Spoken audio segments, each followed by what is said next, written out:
আইনজীবীদের উপর অত্যাচার করার জন্য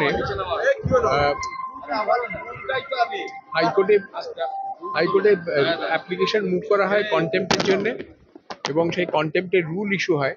আজকে জজ সাহেবরা জাজমেন্ট দিয়েছেন, যে রুল ইস্যু করেছেন, তার মানে হচ্ছে যাদের এগেনস্টে কন্টেম্পট অ্যাপ্লিকেশনটা হয়েছে তাদের সব কল অপন করা হয়েছে যে তোমাদের কিছু বক্তব্য থাকলে বলো। ওরা যদি ভালো শোকজ না করতে পারে তাহলে জজ সাহেব তাকে পানিশমেন্ট দেবে। মানে যে কাজটা করেছিল সেটা আদালতকে অবমাননা করা হয়েছিল, সেটা কোর্ট সেটা কগনিজেন্স দিয়েছে, এবং সেটা নেওয়ার ফলে এখন রুল ইস্যু হয়েছে। এখন যাদের এগেনস্টে আমরা অ্যাপ্লিকেশন করেছিলাম তাদের এখন কারণ দর্শাতে হবে। এই কারণ দর্শালে তারপরে যদি সেটা মনোপুত না হয় তাহলে রুল অ্যাবসলিউট হয়ে যাবে, তার মানে হচ্ছে তখন তারা পানিশমেন্ট পাবে।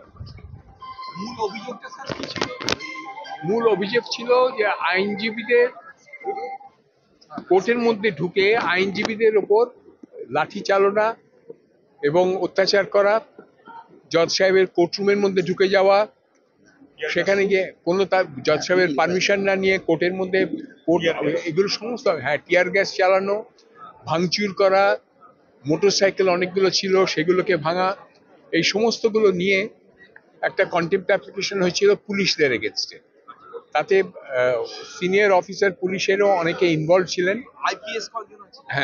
ছিলেন, এবং তাদের এগেনস্টে আমাদের অভিযোগ ছিল। সেই অভিযোগটা জজ সাহেব শুনে, অনেকদিন ধরে শুনেছেন, শুনে তারপরে আজকে রুল ইস্যু করেছেন। রুল ইস্যু করা মানে হচ্ছে তাদের কারণ দর্শাতে বলা হয়েছে যে এই কাজ যেগুলো করেছে সেগুলোর কারণ কি করেছে, এবং সেগুলোর যদি যুক্তিযুক্ত উত্তর না দিতে পারে তাহলে সিরিয়াস কনসিকুয়েন্স হবে, তার ওদের কাছে পানিশমেন্ট। কবে লাঠিচার্জের ঘটনায় হয়েছিল কি মিউনিসিপ্যাল কর্পোরেশনের এমপ্লয়িরা এসে কোর্ট প্রেমিসের মধ্যে ঢুকে অরাজকতা, অত্যাচার ইত্যাদি করেছিল, অ্যাডভোকেটদের মেরেছিল, সেই সমস্তগুলো সব শুনে টুনে জজ সাহেব রুল ইস্যু করেছেন যে এই কাজগুলো করেছে সেগুলো ঠিক করেছে কি না করেছে, ওরা উত্তর দিক, তাহলেই আমরা